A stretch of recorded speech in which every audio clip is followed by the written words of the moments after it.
আপনারা অবাক হয়ে যাবেন ভিডিওটা পুরোপুরি। দর্শক, আজকের ভিডিওতে আমি আপনাদেরকে এমন একটা দুর্গম আঁকা বাঁকা খাড়া পাহাড়ি রাস্তা দেখাবো যে রাস্তার কন্ডিশন দেখলে সত্যি আপনারা অবাক হয়ে যাবেন। ভিডিওটা পুরোপুরি দেখতে থাকুন।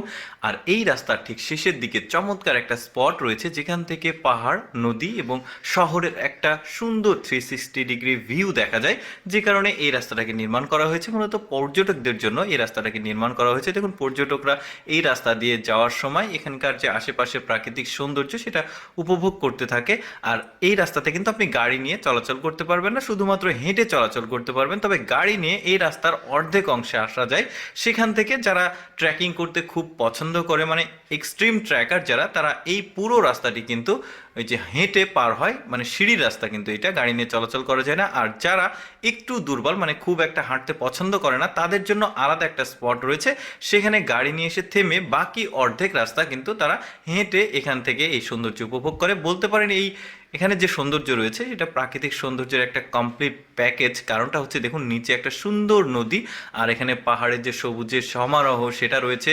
আশেপাশে অনেক শহর রয়েছে, অনেকটা একটা শহর বাট অনেকগুলো বিল্ডিং রয়েছে। এই যে এই স্পটটাকে দেখছেন, এটা যারা খুব বেশি হাঁটতে পারে না তারা এখানে আরেকটা রুট হয়ে এখানে এসে গাড়ি রেখে বাকি অর্ধেক রাস্তা তারা এই সিঁড়ি বেয়ে হেঁটে হেঁটে শেষ পর্যন্ত যায়। কারণ শেষে একটা সুন্দর জায়গা রয়েছে, এখান থেকে অনেক সুন্দর একটা ভিউ পাওয়া যায়। এখানে কিন্তু সুযোগ সুবিধা ম্যাক্সিমাম সবই রয়েছে, যেমন বৈদ্যুতিক সুযোগ সুবিধা, ইন্টারনেট সুযোগ সুবিধা, যেটা আপনারা দেখতে পাচ্ছেন। কিছু কিছু রিসোর্ট আছে, হোটেল ঠিক না, রিসোর্ট, মানে এক রাত্রি যাপন করা যাবে বা চাইলে বেশি সময় থাকা যাবে, ওই রকম কিছু রিসোর্ট রয়েছে, মানে সাময়িক আর কি।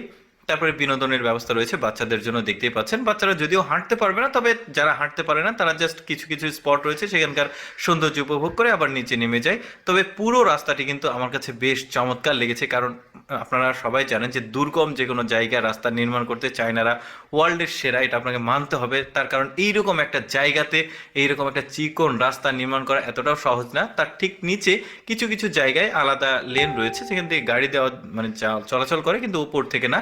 আচ্ছা, যাই হোক, আমরা যেটা বলছিলাম যে শেষের দিকে একটা চমৎকার ভিউ পয়েন্ট রয়েছে। এখান থেকে দেখুন কত সুন্দর একটা দৃশ্য উপভোগ করা যায়। নিচে একটা ঝুলন্ত ব্রিজ দেখা যাচ্ছে, তারপরে এখানে কিছু বিল্ডিংস দেখা যাচ্ছে, তারপরে সামনে একটা বোর্ড দেখা যাচ্ছে, নদীতে দেখা যাচ্ছে যে নৌকা রয়েছে, ওই যে শহরটা দেখা যাচ্ছে। ওভারঅল আমার কাছে বেশ চমৎকার লেগেছে, মানে একটা নতুন একটা অভিজ্ঞতা, একটা সৌন্দর্যের একটা কমপ্লিট প্যাকেজ উপভোগ করা, এক জায়গা থেকে নদী, তারপরে শহর, পাহাড় উপভোগ করা কিন্তু খুবই ভালো একটা ব্যাপার। তারপর এই রাস্তাটা দেখছেন, এই রাস্তার ঠিক নিচে দেখুন ঘন একটা মেঘ জমে আছে, এগুলো কুয়াশা না, এগুলো মেঘ। কত চমৎকার ওদের রাস্তাগুলো। যাই হোক দর্শক, আমি সব সময় চেষ্টা করি আপনাদের জন্য একটু ব্যতিক্রম অদেখা ভিডিওগুলো দেখানোর জন্য। এইরকম এক্সেপশনাল অদেখা ভিডিও প্রতিদিন দেখতে আমাদের